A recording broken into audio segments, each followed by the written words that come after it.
Swiss Frankie. Yeah, full tribe in the building.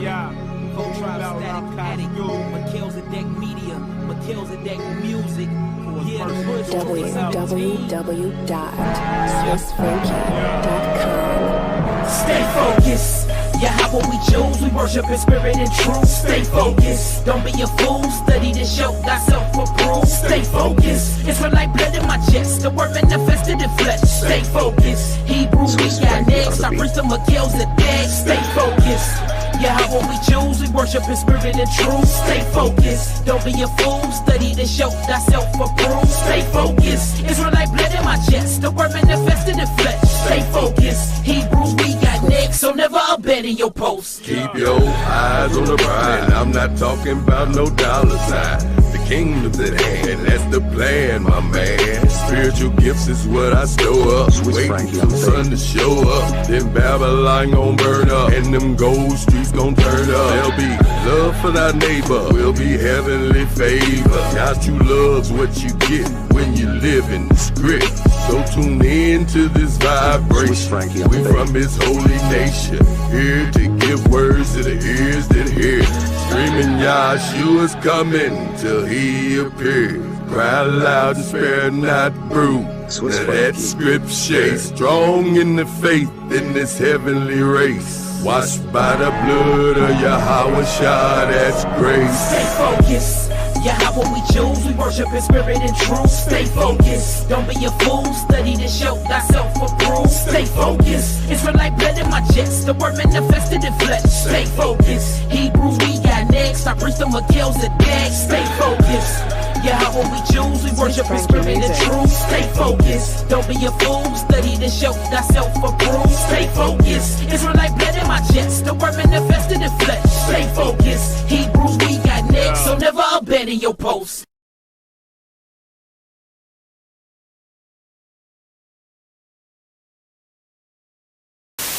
What happens to NATO and Europe's defense in that kind of a scenario? I mean, they've been trying for the last few months to kind of Trump-proof the alliance, but it's a lot of money that the alliance does receive from the United States. Well, I think it would be a catastrophic mistake for the United States to withdraw, but I think it's a real possibility in a Trump administration, and I think that would effectively mean the end of NATO, and I think that would effectively mean the end of NATO. And Shalom, family.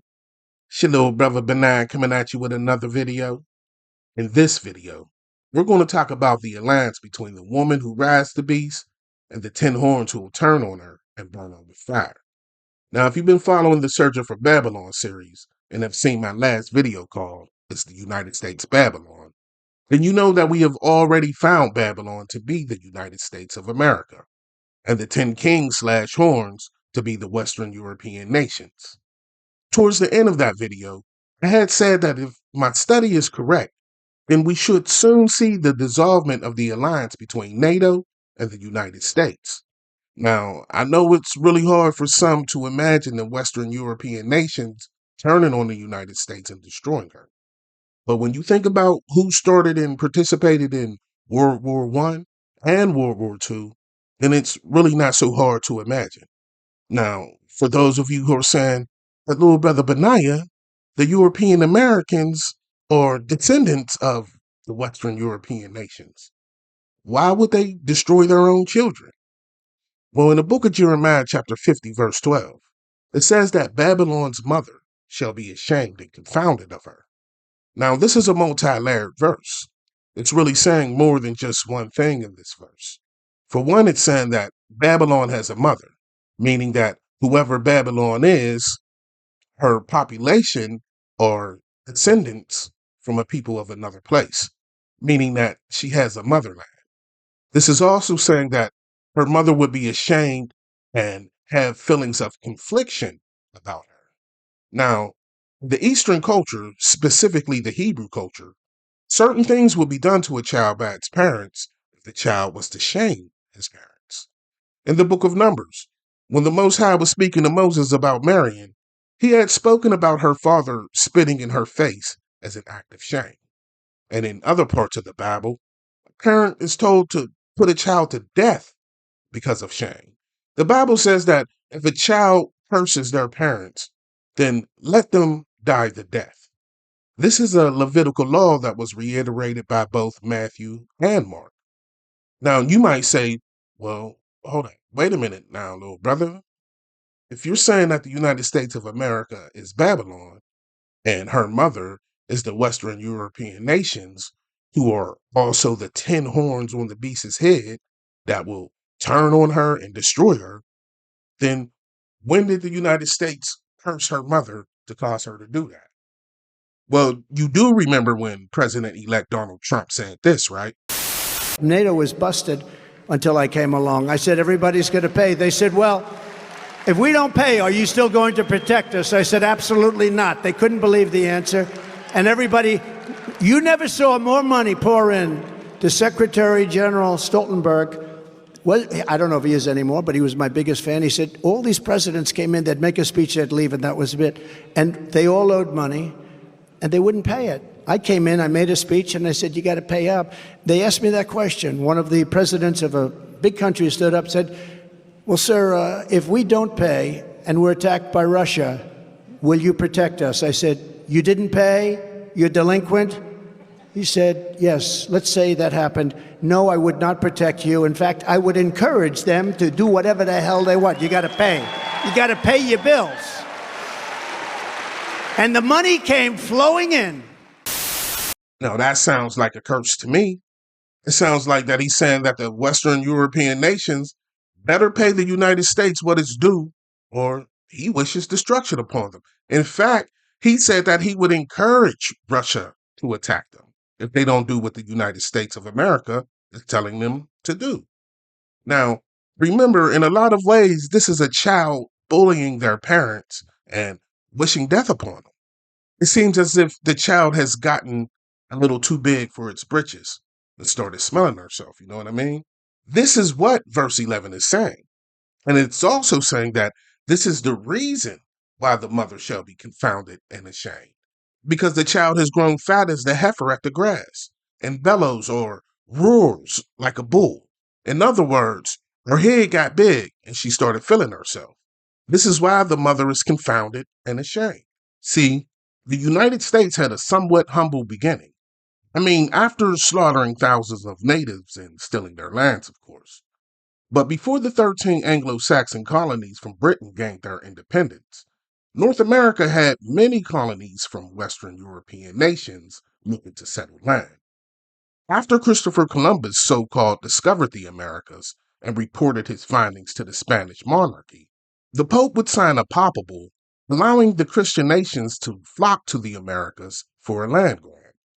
Western European nations, such as the Brits, the Franks, the Swedes, the Spanish, the Dutch, the Germans, the Netherlands, and Italy, all had settlers in the new land to stake claim of property for their respective governments.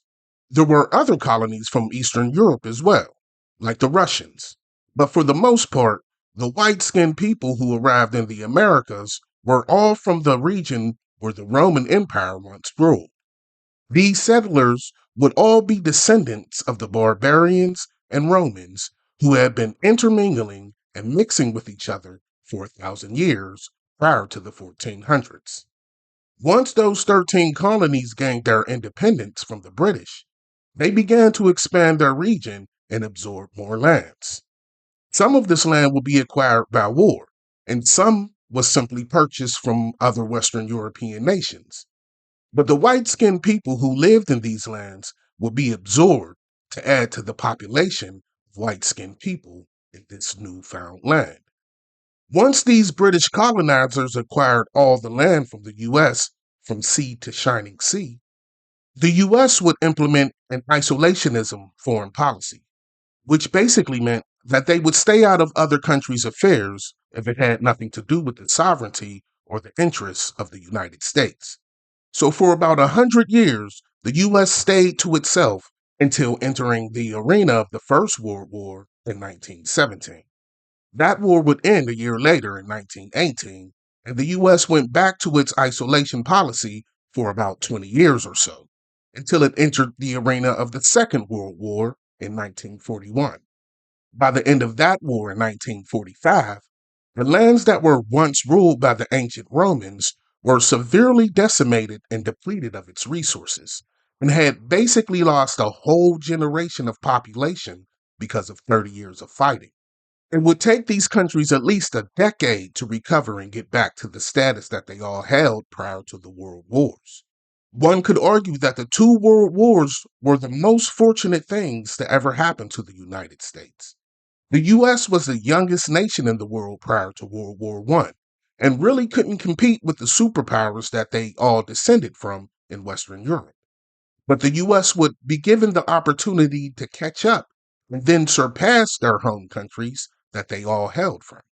While sitting on the sidelines for the first few years of both wars, the U.S. was able to make a huge profit by selling weapons to the Allied nations. Being that neither of these wars took place on U.S. soil, once the wars were over, the U.S. was able to continue its climb to becoming the world's #1 country, while the other Western European nations that once held that spot now had to play catch up. They all had to rebuild their infrastructures, economies, and defense. Imagine running a race where a contender who got off the starting block late and was badly trailing behind its opponents, but was able to catch up because of all of them stumbling and falling at the same time. By the time they were all able to get on their feet and continue the race, the one who got off the starting block late was so far ahead of everyone else that no one was able to catch up. This is a very simplistic breakdown of how the US became the world's #1 superpower. This is how the heifer grew fat and can now bellow or roar like a bull. How did the USA become a superpower? What did they do to become so powerful? Let's try to figure it out in today's video. In 1492, the Italian explorer Christopher Columbus discovered some Caribbean islands near North America. After this, the Europeans became aware of America, and the colonization of America began, primarily by the Europeans. Britain established its first colony in America around the 1600s, followed by France. Initially, these were the three main powers, Britain, France, and Spain, who colonized North America. Several decades later, on July 4, 1776, American revolutionaries declared their independence from the British, and thus America became a new country. Here, the United States of America was born. In 1850, this was the era when the British, French, and Spanish colonizers had occupied several territories around the world.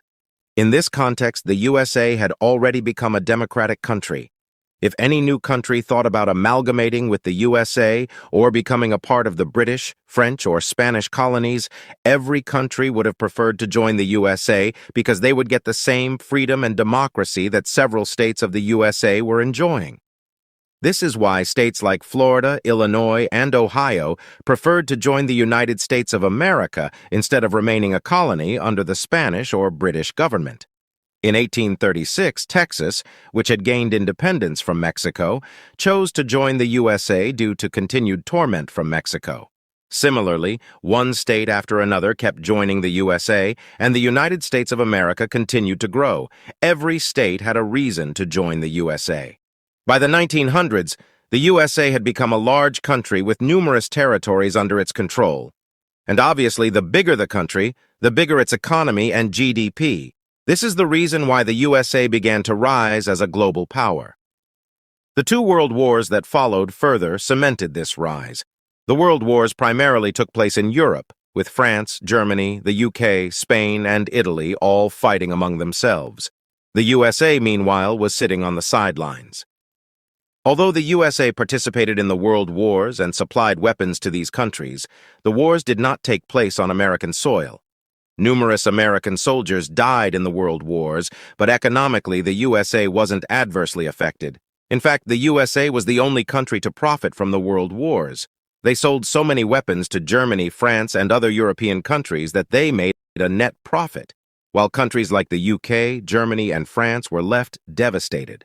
When the wars started in Europe, Europeans feared their currencies would lose value and their economies would crash.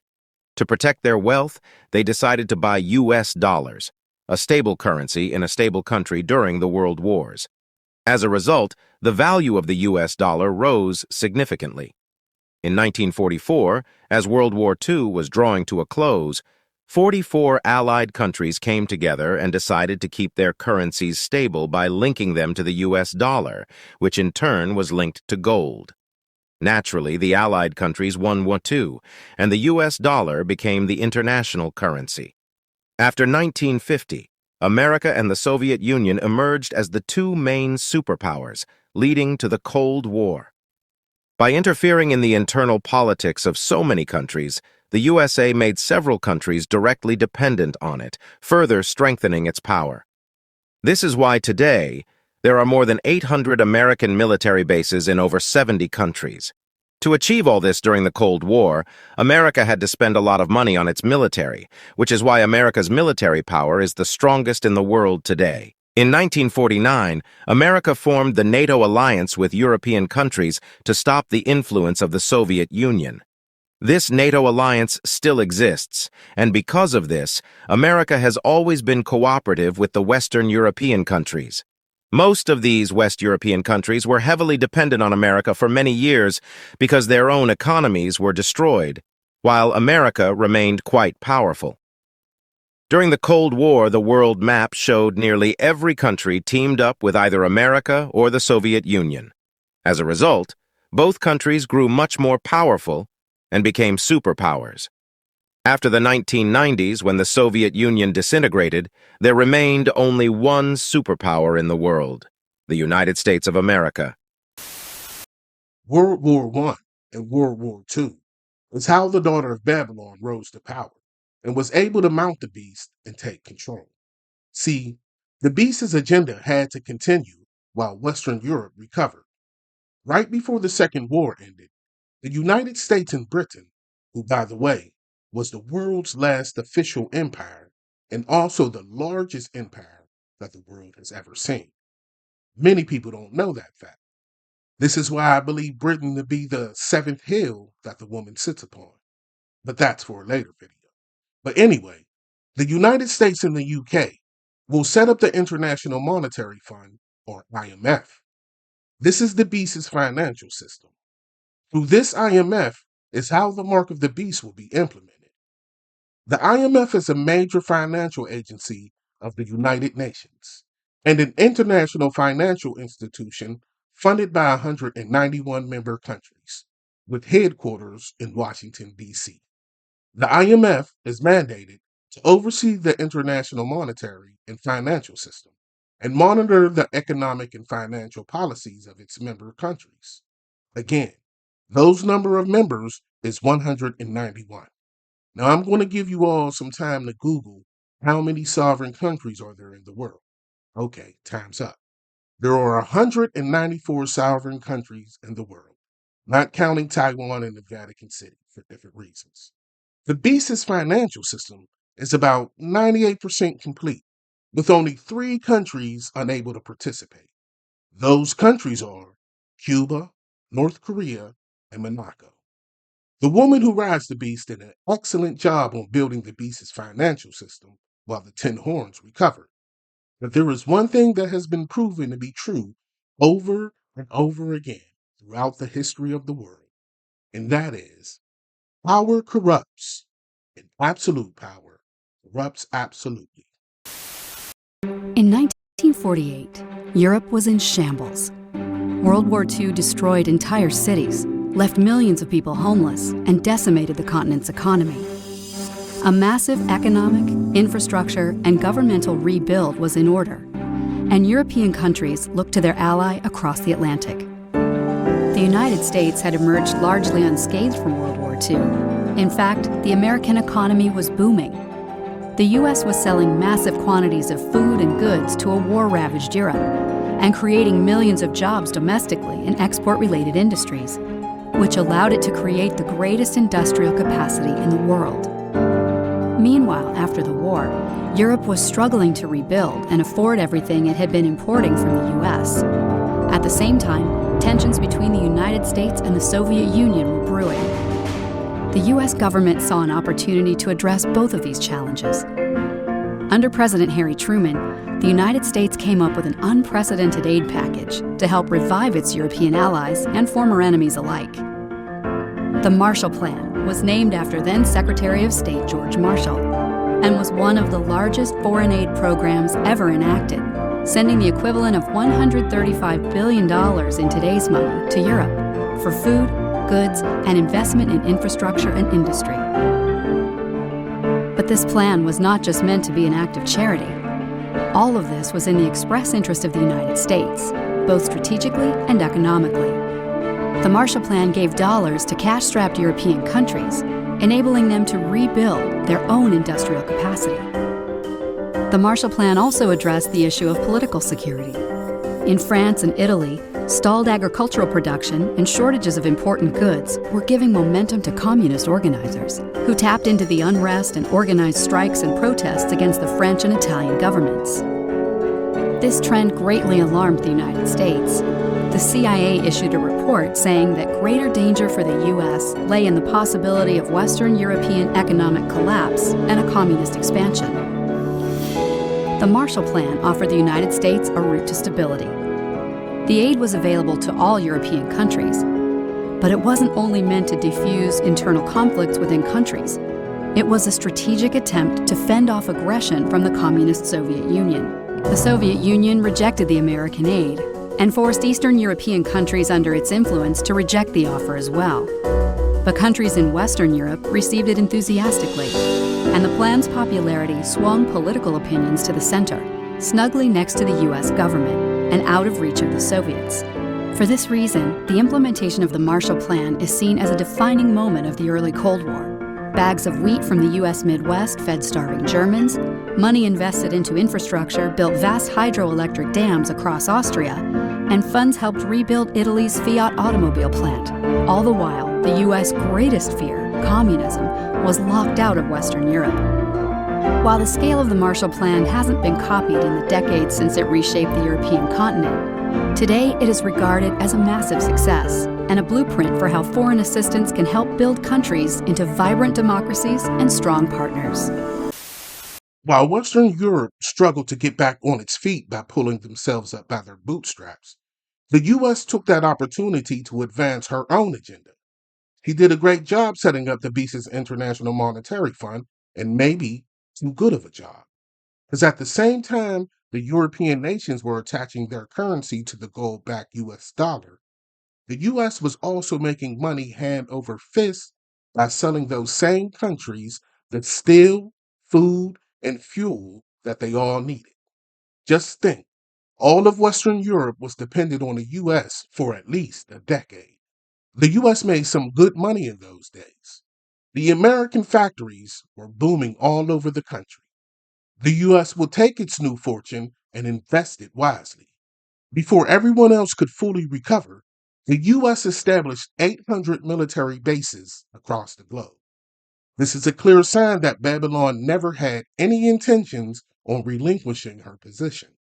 She is the woman who rides the beast, and the 10 horns are her flunkies to her. They're going to go anywhere she steers the beast. The 10 horns are dependent on her, and she set up military bases across the world in case anyone should challenge her position.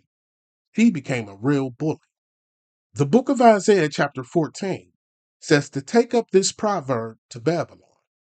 How has the oppressor ceased? He that ruled the nations in anger is now persecuted, and none will try to stop it. In fact, the whole earth will be at rest and sing once Babylon is laid down. That includes everyone, like it says. Even the 10 horns will be glad when she is gone. We know this because they're the ones who will get rid of her. The 10 kings were cool with her being in charge as long as she was oppressing the other nations. It was okay for the U.S. to women and children across the globe. It was okay for her to put sanctions on African and Arab nations or even Russia, as long as she held up and supported the white supremacy agenda. But when she started threatening sanctions on her mother, the other Western European nations that she was birthed from, that's when she crossed the line. When she started oppressing her allies and started treating the 10 horns on the beast's head as flunkies, That's when she really messed up. Well, I have to say, I think it's very sad when Germany makes a massive oil and gas deal with Russia, where you're supposed to be guarding against Russia, and Germany goes out and pays billions and billions of dollars a year to Russia. So we're protecting Germany, we're protecting France, we're protecting all of these countries, and then numerous of the countries go out and make a pipeline deal with Russia, where they're paying billions of dollars into the coffers of Russia. So we're supposed to protect you against Russia, but they're paying billions of dollars to Russia, and I think that's very inappropriate. And the former chancellor of Germany is the head of the pipeline company that's supplying the gas. Ultimately, Germany will have almost 70% of their country controlled by Russia with natural gas. So you tell me, is that appropriate? I mean, I've been complaining about this from the time I got in. It should have never been allowed to have happened. But Germany is totally controlled by Russia because they were getting from 60 to 70% of their energy from Russia and a new pipeline. And you tell me if that's appropriate, because I think it's not. And I think it's a very bad thing for NATO, and I don't think it should have happened. And I think we have to talk to Germany about it. On top of that, Germany is just paying a little bit over 1%, whereas the United States, in actual numbers, is paying 4.2% of a much larger GDP. So I think that's inappropriate also. You know, we're protecting Germany, we're protecting France, we're protecting everybody, and yet we're paying a lot of money to protect. Now, this has been going on for decades.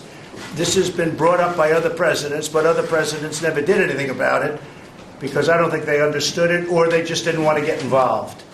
But I have to bring it up because I think it's very unfair to our country. It's very unfair to our taxpayer. And I think that these countries have to step it up, not over a 10-year period. They have to step it up immediately. Germany is a rich country. They talk about they're going to increase it a tiny bit by 2030. Well, they could increase it immediately tomorrow and have no problem. I don't think it's fair to the United States. So we're going to have to do something because we're not going to put up with it. We can't put up with it, and it's inappropriate. So we have to talk about the billions and billions of dollars that's being paid to the country that we're supposed to be protecting you against. You know, everybody's talking about it all over the world. They'll say, well, wait a minute, we're supposed to be protecting you from Russia, but why are you paying billions of dollars to Russia for energy? Why are countries in NATO, namely Germany, having a large percentage of their energy needs paid to Russia and taken care of by Russia? Now, if you look at it, Germany is a captive of Russia because they supply. They got rid of their coal plants. They got rid of their nuclear.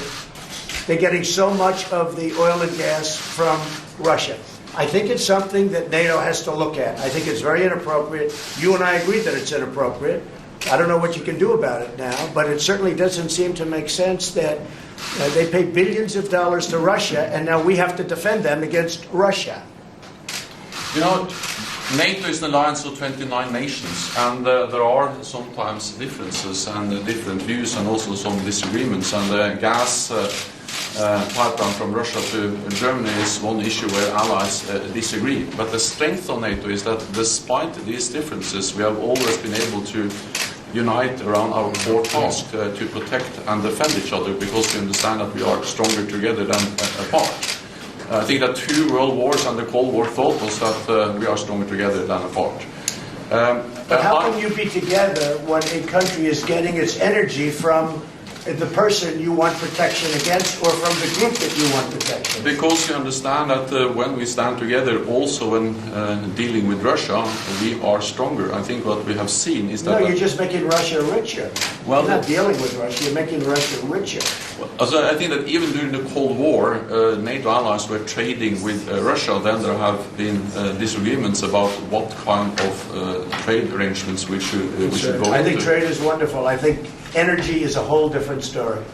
I think energy is a much different story than normal trade. And you have a country like Poland that won't accept the gas. You take a look at some of the countries, they won't accept it because they don't want to be captive to Russia. But Germany, as far as I'm concerned, is captive to Russia because it's getting so much of its energy from Russia. So we're supposed to protect Germany, but they're getting their energy from Russia. Explain that. And it can't be explained, you know that. All right, thank you, press. Thank you. Hey, yo, who does Donald Trump think he's talking to? Don't he know that's the tin horn sitting across the table from him? Don't he know that it was Western Europe who built this world that we live in today? Not only did they build this world, but even he wouldn't be who he is today if it wasn't for them. Has the United States forgotten who her mother is? Has she forgotten that America was settled by colonies from all over Western Europe, not just from Britain or England? Has she forgotten that just 2 or 3 generations ago, the United States was flooded with Western European immigrants because their countries were now destroyed? Even Donald Trump's mother was one of those immigrants who came to the Americas from the Scottish Islands in the time period between World War I and World War II looking for employment. Doesn't Donald Trump know that it was the Western Europeans' plan to build this place in North America long before 1492? I know that the official narrative is that the Europeans didn't become aware of the Americas until Columbus found it. But there are European maps that are older than 1492 showing that they were plenty aware of the Americas. The world that we live in today has been in the works since the time of Constantine. Some would say even further than that. This can go all the way back to Julius Caesar, maybe even to Alexander the Great, who introduced the world to Hellenization. Hellenization is the mother of what we call Western civilizations. The main reason why the people who lived outside of Rome in these yellow shaded areas were all considered barbarians was because they weren't Hellenized. And when the Germanic tribes that sacked Rome and became Hellenized or civilized, they rejected the Vikings of the north because they weren't civilized. The plan for the spread of the Westernized nations began long before the Nato and Russia conflict. Did you know that the former Queen Elizabeth was from the same bloodline as Julius Caesar? How was that possible? First of all, it's obvious that someone has been keeping tracks of certain bloodlines if we can trace Queen Elizabeth all the way back to 100 BC. Secondly, can you imagine the lengths that people had to go through to keep the beast's agenda from 100 BC to 2024 AD? Did you know that it is said that every American president was related to each other, including Barack Obama? Are all the U.S. presidents related? You see, back in 2009, a young girl by the name of Brigianne Davigno made the news for having discovered that every single U.S. president, except one, is the direct descendant of King John of England. Ever since then, whenever people come across this fact, they assume that something extraordinary must be at work. Some people even start wondering about whether there really are secret societies that control the world, or ancient bloodlines that continue to hold on to power. Well, here's the thing. The answer to the question, are all the US presidents related, is in fact yes. Did you know that Barack Obama is related to Queen Elizabeth? So if we put 2 and 2 together, with Queen Elizabeth being related to Julius Caesar, add that with Barack Obama being related to Queen Elizabeth, then throw in Barack Obama being related to every president that existed of the United States, that equals out to a bloodline ruling what we call Western civilizations since the days of Julius Caesar. This is only made possible because of the quote-unquote secret cults that date back to the days of the ancient Roman Empire and goes all the way up into the rise of the Germanic Holy Roman Empire and then made its way to the U.S. From the Freemasons to the United Ancient Order of Druids, from the Knights Templars to the Rosicrucian, from the Order of the Solar Temple to the Illuminati. Western Europe has been putting in work for the beast for a long time, much too long for the mother of Babylon to just relinquish her power to her spoiled daughter forever. Who does the United States think she is? Take a second to look at the body language and the faces of the leaders of Western Europe when Trump says this.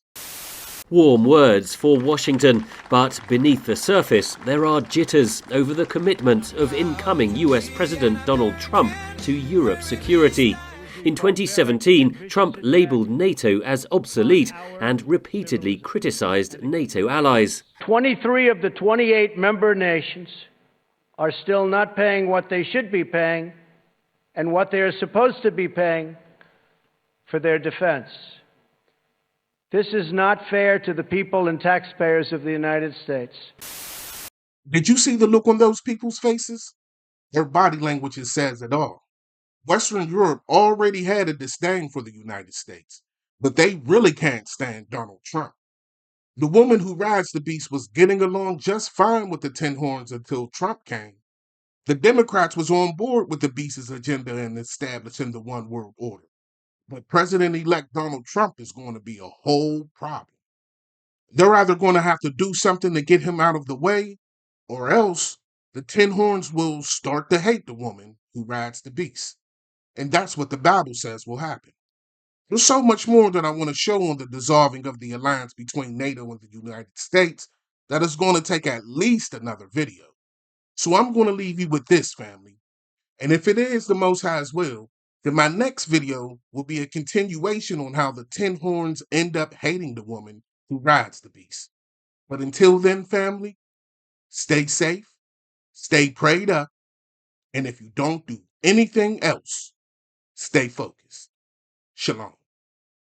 Stay focused.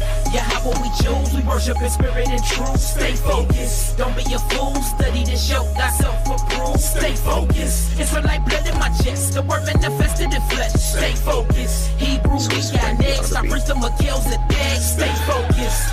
Yeah, how what we choose, we worship in spirit and truth. Stay focused. Don't be a fool. Study to show thyself approved. Stay focused. It's for like blood in my chest. The word manifested in flesh. Stay focused.